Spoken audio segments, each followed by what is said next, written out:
नमस्कार साथियों, कैसे हैं आप सब। उम्मीद करता हूं कि आप सभी स्वस्थ होंगे, खुश होंगे और निरंतर अपनी पढ़ाई कर रहे होंगे। एक सकारात्मक ऊर्जा के साथ, एक जोश के साथ, उत्साह के साथ आप अपनी पढ़ाई कर रहे होंगे, ये मुझे पक्का विश्वास है। तो दोस्तों, आज की जो कक्षा होगी वो कल की कक्षा के आगे हम चर्चा करेंगे। उससे पहले जो हमने कुछ पढ़ा तो उस पर पूर्व चर्चा कर लेते हैं, पूर्व ज्ञान से हम आपको जोड़ देते हैं। तो आइए हम चर्चा करते हैं कि कल हमने जो पढ़ा था वो पढ़ा था क्रम के आधार पर क्रिया। क्रम के आधार पर क्रिया में हमने दो आधार किए थे, एक तो सकर्मक क्रिया और एक अकर्मक क्रिया। सकर्मक क्रिया किसे कहते हैं कि वाक्य का ऐसा रूप जिसमें क्रिया का फल सीधा कर्म पर पड़े और कर्म पे न पड़े तो वो अकर्मक हो जाएगी, वो कर्ता पे पड़ेगा। तो वाक्य का ऐसा रूप जिसमें कर्म मौजूद होता है, क्रिया का काम या व्यापार सीधा कर्म पे पड़ता है, उसीलिए उसे हम सकर्मक क्रिया में शामिल करेंगे। अकर्मक क्रिया में कर्म के बिना ही वाक्य का पूर्ण अर्थ स्पष्ट हो जाता है, लेकिन सकर्मक क्रिया में कर्म के बिना वाक्य का पूर्ण अर्थ प्रकट नहीं होता है। यही उनमें दोनों में अंतर है। देखिए, सकर्मक क्रिया के फिर हमने दो वाक्य थे कर्म गणना के आधार पे। सकर्मक में जैसे कि एक कर्मक और द्विकर्मक, जिसमें एक कर्म होता है उसे एक कर्मक, दो कर्म होते हैं उसे द्विकर्मक। और हम चर्चा कर लेते हैं द्विकर्मक क्रिया में कैसे हमें पहचान करनी है। तो आज का जो बिंदु रहेगा वो पहले पढ़ेंगे द्विकर्मक क्रिया। द्विकर्मक क्रिया क्या कहती है कि इसमें दो कर्म होते हैं। कितने कर्म होते हैं? दो कर्म होते हैं। कर्म की जब गणना करेंगे तो दो कर्म हमें दिखाई देंगे प्रत्यक्ष रूप से। जैसे दो कर्म होंगे, एक तो जो प्रथम कर्म होगा उसकी क्या पहचान होगी और जो द्वितीय कर्म होगा उसकी क्या पहचान होगी। इन दोनों में हमें अंतर को समझना है। प्रथम कर्म होता है वो जो वाक्य की क्रिया होती है उससे दूर होता है, तो हम लिखेंगे क्रिया से दूर होता है। वाक्य में जहां क्रिया होती है उससे दूर होता है। दूसरी बात, ये सजीव कर्म होता है। कैसा कर्म होता है? सजीव। सजीव का मतलब प्राणीवाचक होता है। क्या होता है? प्राणीवाचक। क्या होगा? प्राणीवाचक होगा। प्राणीवाचक होगा तो किसी व्यक्ति का नाम हो सकता है, पेड़ भी हो सकता है, या कोई पशु या जानवर का नाम भी हो सकता है। दूसरी महत्वपूर्ण बात, जो प्रथम जो कर्म होता है वो क्रिया से दूर होता है, सजीव होता है, उसके साथ को कारक चिन्ह जुड़ा होता है। को कारक चिन्ह जुड़ा होता है।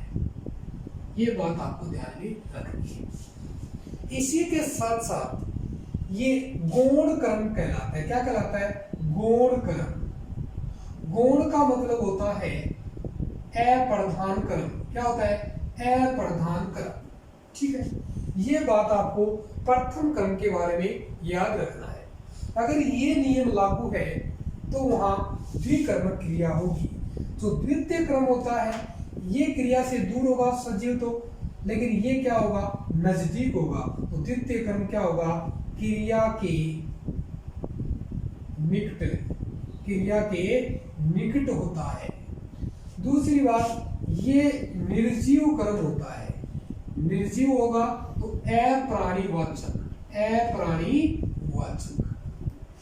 ठीक है। उसके बाद ये मुख्य कर्म होता है। क्या होता है? मुख्य कर्म होता है। मुख्य कर्म मुख्य होगा तो उसे हम प्रधान कर्म कहेंगे। क्या कहेंगे? प्रधान कर्म कहेंगे।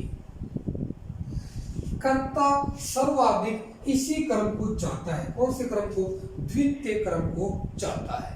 यदि वाक्य में इनका प्रयोग कर दे तो एक पहचान और बता देता हूं कि कैसे हमें इस बात को समझना है कि कौन सा प्रधान कर्म है और कौन सा अप्रधान कर्म है। यहाँ से 100% प्रश्न पूछा जाता है।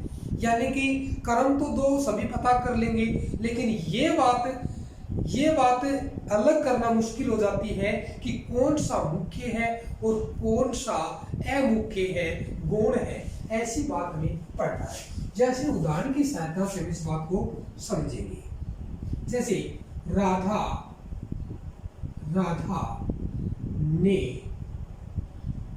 ने ज्योति को पुस्तक दी। वाक्य है, राधा ने ज्योति को पुस्तक दी है, वो देना क्रिया का स्त्रीलिंग रूप है। ठीक है, अब देना है ना, इससे हम क्या लगाकर प्रश्न पूछेंगे तो हमें मुख्य क्रम प्राप्त होगा। कैसा क्रम? मुख्य क्रम, ध्यान में रखना है।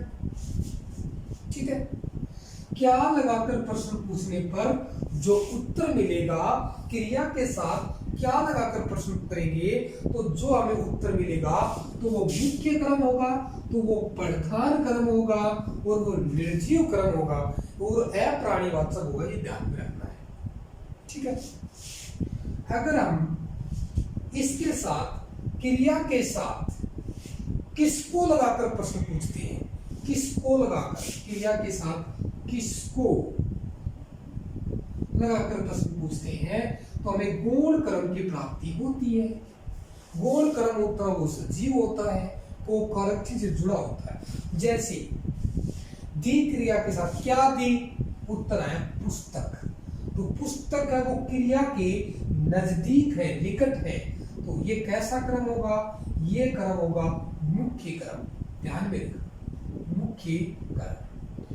फिर है क्रिया है दी, किसको दी तो उत्तर आ गया ज्योति। तो ज्योति कैसा क्रम होगा? गौण क्रम। कैसा क्रम? गौण क्रम। ठीक है, अब किसने लगा के दे, किसने, तो किसने दी? राधा ने। तो राधा है वो इस वाक्य का कर्ता होगा। यहाँ पर हम ये बात कह सकते हैं कि यहाँ पर द्विकर्मक क्रिया है। दूसरे उदाहरण की बात करते हैं कि राजा ने अपराधी को दंड दिया। क्या दिया? दंड दिया। दिया क्रिया है, राजा यहाँ पर इसका कर्ता है, यहाँ पे कर्म है अपराधी और दंड। दिया क्रिया के साथ क्या लगाकर प्रश्न पूछेंगे तो हमें मुख्य अर्थ प्राप्त होगा। तो हम बात करेंगे कि क्या दिया? दंड। तो कैसा क्रम है? मुख्य क्रम। मुख्य क्रम के बारे में क्या पढ़ा? क्रिया के निकट होगा, निर्जीव होगा, अप्राणीवाचक होगा, मुख्य क्रम होगा, ये बात पढ़ी। अपराधी है वो एक व्यक्तियों का समूह है जो हमें सजीवता का बोध कराता है, इसीलिए अपराधी कोई व्यक्ति हो सकता है। इसीलिए यहाँ पर कैसा क्रम होगा? गौण क्रम होगा। कैसा क्रम होगा? गौण क्रम होगा। ये पहचान हमें द्विकर्मक क्रिया के बारे में जाननी है। तो ठीक है, तो अब हम बात करेंगे कि वाक्य में कुछ ऐसे उदाहरण भी होते हैं कि जिसमें दो क्रम होते हुए भी वाक्य में एक क्रम ही माना जाता है। उसकी बात को भी हम ध्यान से समझेंगे। तो देखिए कैसा होता है उसमें। यदि वाक्य में देना क्रिया का प्रयोग दान के अर्थ में कर दिया जाए, देना क्रिया का प्रयोग दान दक्षिणा के अर्थ में कर दिया जाए तो वहां पर एक कर्मक क्रिया मानी जाती है। जब देने का भाव निस्वार्थ भाव से दिया जाता है तो वहां पर एक कर्म माना जाता है। या चाहिए अर्थ क्रिया का प्रयोग भी हो जाए तो भी एक कर्म माना जाता है। जैसे नोट लगा के इस बात को हम समझेंगे कि वाक्य में यदि देना क्रिया का प्रयोग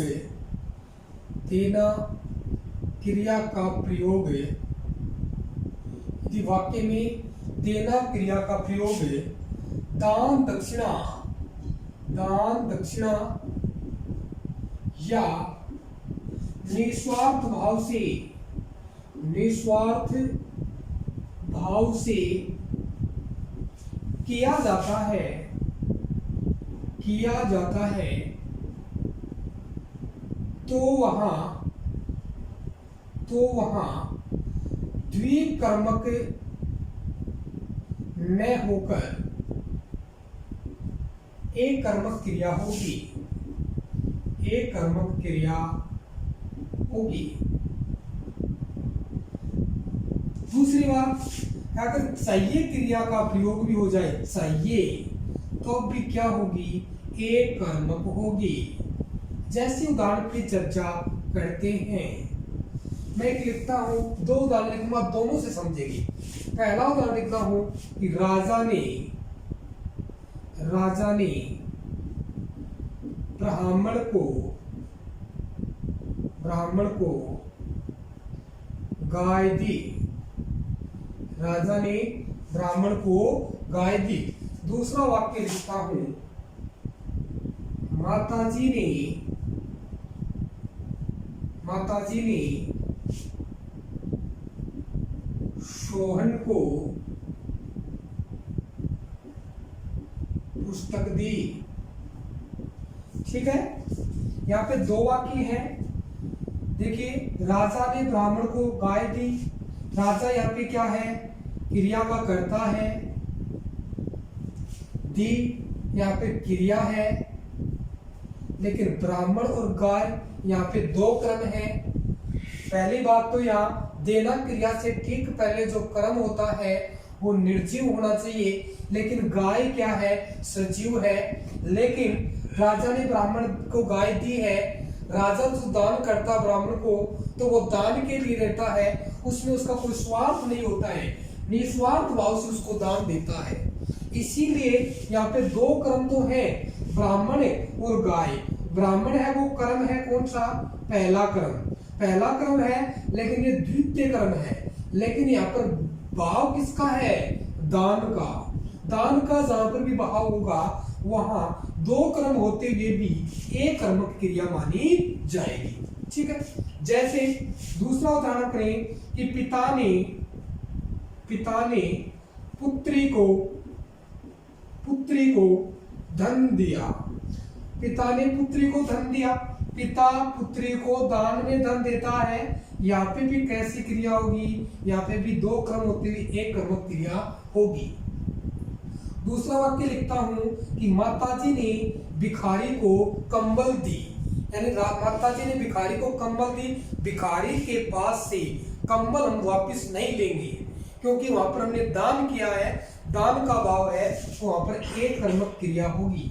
लेकिन इस वाक्य को पढ़ेंगे कि माताजी ने सोहन को पुस्तक दी है। पुस्तक दी तो यहाँ पर दान का भाव नहीं है, दान का भाव नहीं है। यहाँ पे माताजी है वो देने की क्रिया कर रही है, इसीलिए वो कर्ता होगी।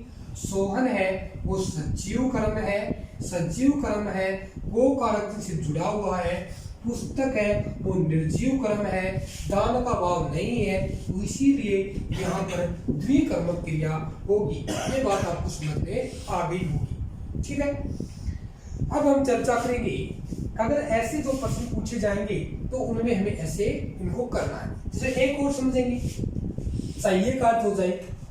जैसे मैं लिखता हूं वाक्य, मोहन को सोहन से धन चाहिए, गीता को सीता से पेन चाहिए। अगर द्वितीय क्रम के साथ चाहिए क्रिया का प्रयोग हो जाता है तो वहां पर यानी कि दो क्रम न होकर भी एक क्रम माना जाएगा। मुझे गीता से पेन चाहिए, मुझे उससे भोजन चाहिए, उससे मुझे चाहिए के अर्थ में भी यानी कि एक कर्मक क्रिया मानी जाएगी। ठीक है, ये थी हमारी द्विकर्मक क्रिया। ठीक है, एक कर्मक क्रिया में एक क्रम होता है, द्विकर्मक क्रिया में दो क्रम होते हैं। दान का भाव होने पर दो क्रम होते हुए एक क्रम माना जाएगा। अब हम पढ़ेंगे अकर्मक क्रिया।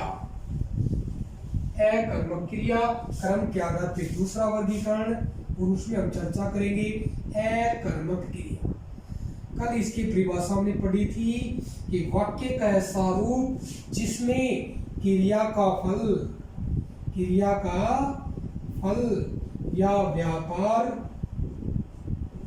किसपे पड़े, कर्ता पर पड़े। उसमें किसने पढ़ा था, कर्म पर। इसमें क्या होगा, क्रिया का सीधा फल किसको प्रभावित करेगा, कर्ता को।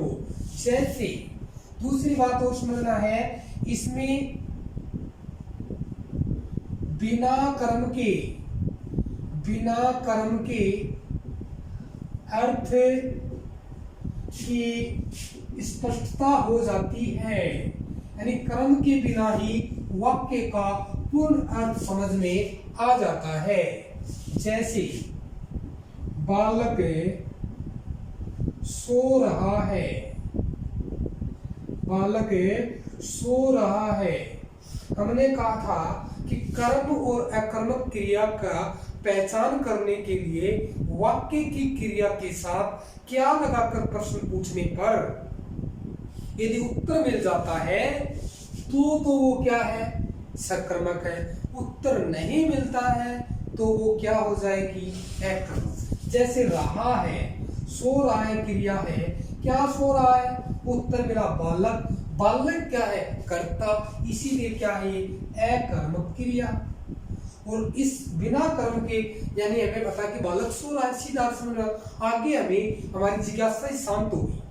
यानी कि इसका प्रयोग करने से हमने बोला कोई बालक है और हमने कहा क्या कर रहा है, वो सो रहा है, तो आगे हम पूछेंगे सो रहा है तो हमें पता है। जैसे कि बालक दौड़ रहा है, बालक हंस रहा है, बालक मुस्कुरा रहा है ना। ऐसी क्रियाएं होंगी जिसमें क्या होता है, पूर्ण अर्थ बिना कर्म के साथ आ जाता है। जैसे पक्षी आकाश में उड़ रहे हैं, पक्षी आकाश में उड़ रहे हैं। अब आकाश है ना, वो एक स्थान तो मान सकते हैं, लेकिन यहाँ पे में है ना, वो आधार के कारण अधिकरण कारक का बोल जाता है। क्या आता है, अधिकरण कारक। यदि वाक्य में किसी स्थान के तुरंत बाद में या पर कारक चिन्ह का प्रयोग हो जाता है तो वहां पर भी कैसी क्रिया होगी, अकर्मक क्रिया होगी। जैसे मछली तालाब में तैर रही है, यहाँ पे मछली है, वो करता है, क्या कर रही है, तैरने की क्रिया। तो कहां पर, तालाब में। कहां, तालाब, लेकिन तालाब के साथ में अधिकरण कारक आ गया, इसीलिए क्या होगी, अकर्मक क्रिया। जैसे मैं एक वाक्य लिखता हूं, मोहन विद्यालय गया, मोहन विद्यालय गया। यहाँ पे मोहन क्या है, करता है, गया क्या है, क्रिया। क्रिया के साथ अगर स्थान का बोध हो तो वहां पर कहाँ गया, तो उत्तर आएगा विद्यालय। तो ये कैसी क्रिया होगी, सकर्मक क्रिया। लेकिन इसी वाक्य को लिख दूं, मोहन विद्यालय में है, मोहन विद्यालय में है। लेकिन यहाँ देखो, मोहन करता है, विद्यालय स्थान है, लेकिन विद्यालय के साथ में कारक चिन्ह आ गया अधिकरण, इसीलिए यहाँ पर कैसी हो जाएगी, अकर्मक क्रिया। अकर्मक क्रिया। जैसे ठूठ खड़ा है, ठूठ खड़ा है, पटवारी परीक्षा में पूछा गया है, तो यहाँ पर कैसे होगी, अकर्मक क्रिया। जैसे बच्चा दौड़ रहा है, बच्चा दौड़ रहा है, तो बच्चा दौड़ रहा है, कैसी क्रिया, बच्चा क्या दौड़ रहा है, कोई उत्तर नहीं, तो अकर्मक क्रिया, अकर्मक क्रिया। ठीक है। लेकिन दौड़ क्रिया का प्रयोग है, दौड़ क्रिया का प्रयोग यदि प्रेरणार्थक क्रिया में कर दिया जाता है तो ये दौड़ शब्द है वो सकर्मक क्रिया में प्रयुक्त हो जाएगा। जैसे मैंने कहा कि यदि अकर्मक क्रिया होती है, जैसे कि मैं बात करता हूं दौड़ है, जैसे दौड़ना क्रिया है, दौड़ना क्रिया का परिणाम दुड़ाता या दुड़वाता, दो शब्द बनेंगे, दौड़ना का दुड़ाता या दुड़वाता। दौड़ना क्रिया है वो अकर्मक होगी, क्या होगी, अकर्मक। लेकिन दुड़ाता है वो क्या बन जाएगी, सकर्मक है। और दुड़वाता है भी क्या बन जाएगी, सकर्मक है। जैसे मोहन बच्चे को दुड़ाता है।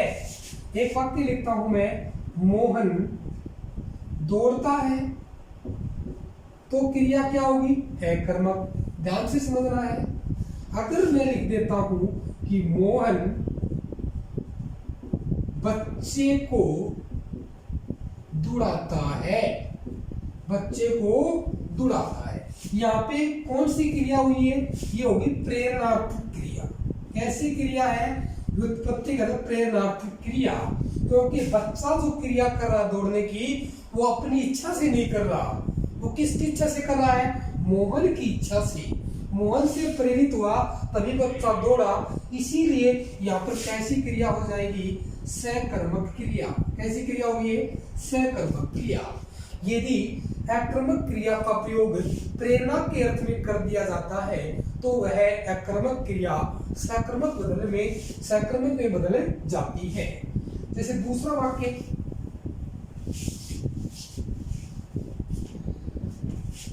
वाक्य, बच्चा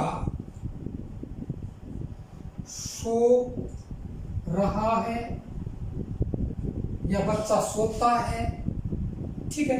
अब बच्चा सो रहा है, सोता है, कैसी क्रिया है, अकर्मक क्रिया। कैसी क्रिया, अकर्मक। लेकिन वाक्य को बदलूं कि माताजी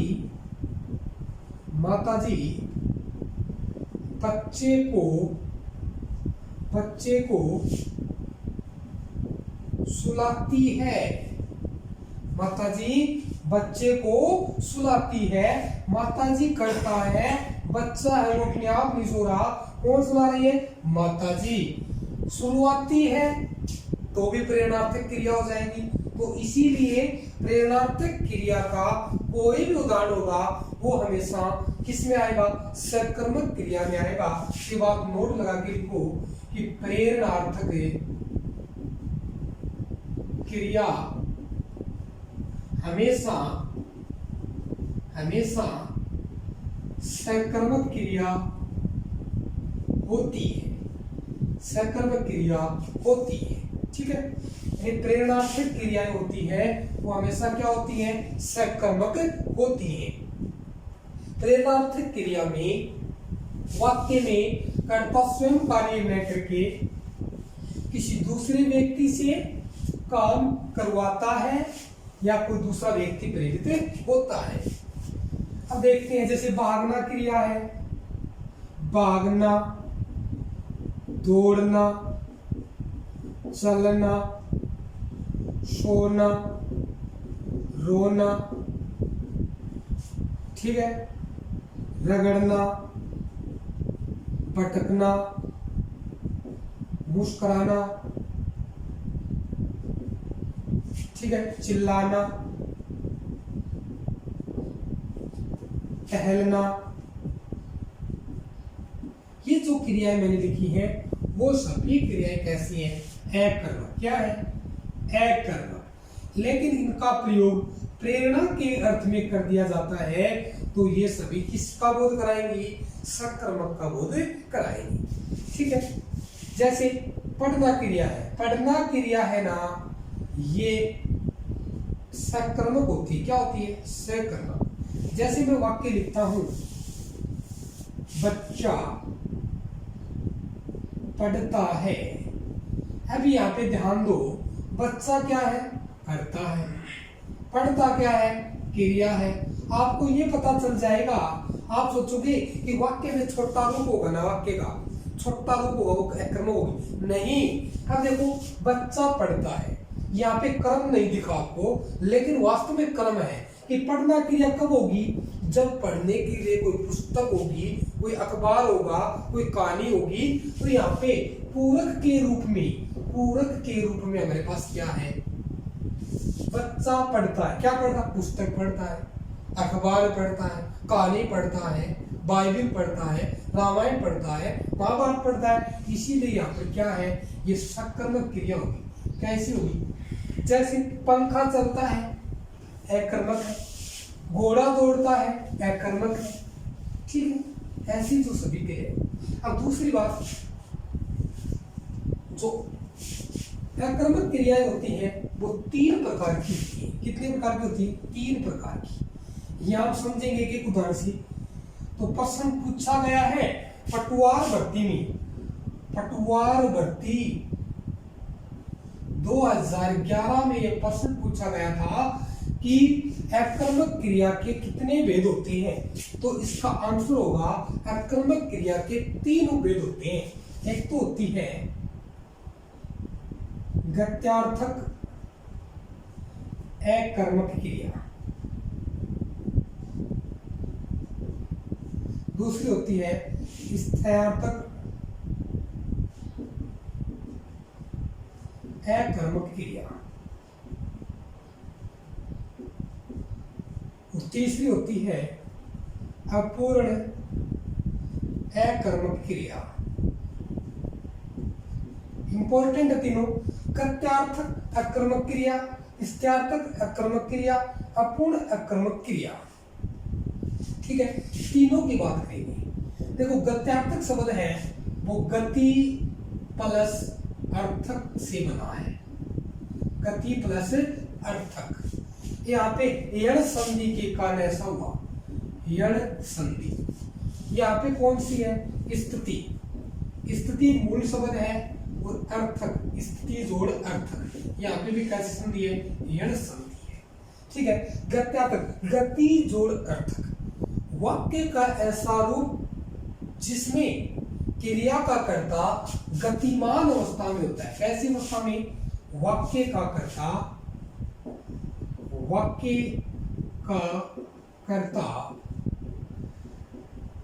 गतिमान या चलायमान अवस्था में होता है, उसे गत्यार्थक क्रिया कहते हैं।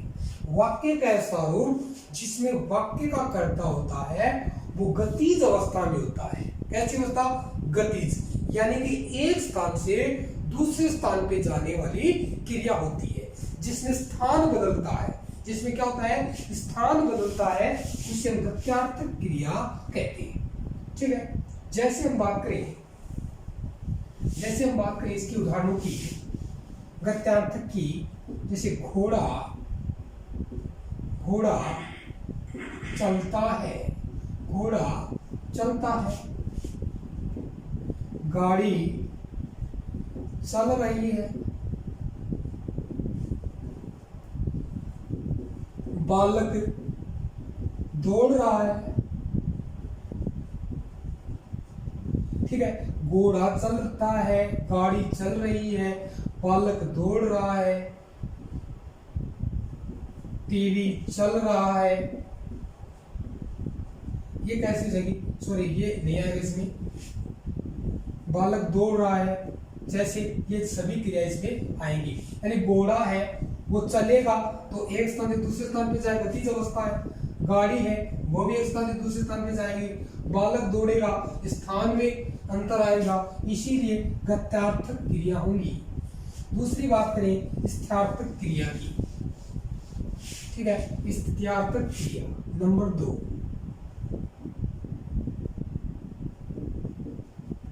स्थित्यार्थक क्रिया में क्या होता है? एक जगह है स्थित होता है कौन? कर्ता। वाक्य का कर्ता जब एक स्थिर अवस्था में क्रिया के होने का बोध कराता है, उसे क्या कहते हैं? इस तरह। तो क्या लिखेंगे? वाक्य का कर्ता एक स्थित स्थान पर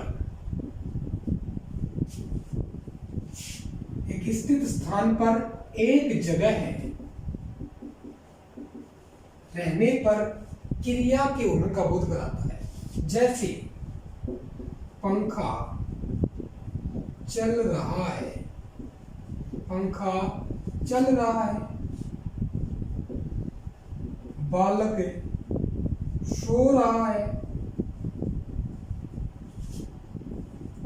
पूजा हंस रही है। कुत्ता रात भर भोंकता है या भोंक रहा है, भोंकता है। ये जो क्रियाएं होंगी ये वाक्य में, जैसे पंखा चल रहा है एक स्थिर अवस्था में है, बालक सो रहा है एक स्थिर अवस्था में है, पूजा हंस रही है एक स्थिर अवस्था में है, कुत्ता रात भर भोंकता है तो वही स्थिर अवस्था में है रात भर। तो यानी कि स्थित एक जगह स्थिति होती है। वाक्य की क्रिया है वो अगर एक जगह है तो वो स्त्यार्थक में होगी। ठीक है। उसके बाद एक होती है, तीसरी बात करेंगे अपूर्ण अकर्मक क्रिया, यानी अपूर्ण अकर्मक क्रिया।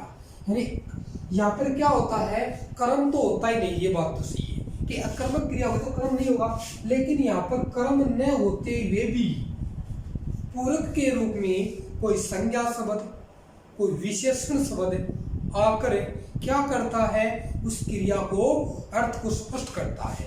यानी कि वाक्य का ऐसा रूप, वाक्य का ऐसा रूप जिसमें अर्थ स्पष्ट करने के लिए, अर्थ स्पष्ट कराने के लिए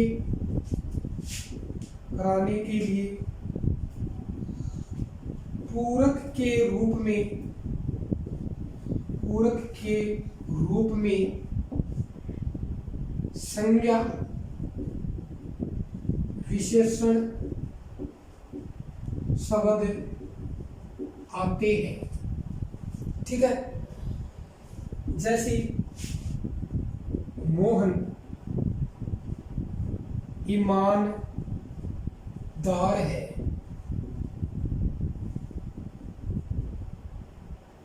मोहन सभ्य है। ठीक है। यहाँ पे देखो ईमानदार, सभ्य, ये क्या है, यहाँ पे विशेषण है। क्या है ये, विशेषण है। ठीक है। इसीलिए यहाँ पर ऐसी जो क्रियाएं होंगी जिसमें क्या हो, पूरक के रूप में कोई भी संज्ञा विशेषण शब्द आकर उस अर्थ को स्पष्ट करता है और वहां पर अकर्मक क्रिया मानी जाती है। ये हमने क्रम के आधार पे 3 क्रिया के उपभेद पढ़े हैं, गत्यार्थक, स्थित्यार्थक और अपूर्ण अकर्मक। अपूर्ण अकर्मक में वास्तविक कर्म न होकर पूरक के रूप में कोई संज्ञा या विशेषण शब्द आकर अर्थ में स्पष्टता लाता है, इसीलिए उसे अकर्मक क्रिया में शामिल करते हैं। आज की कक्षा में हम इतना ही पढ़ेंगे। All the best, thank you.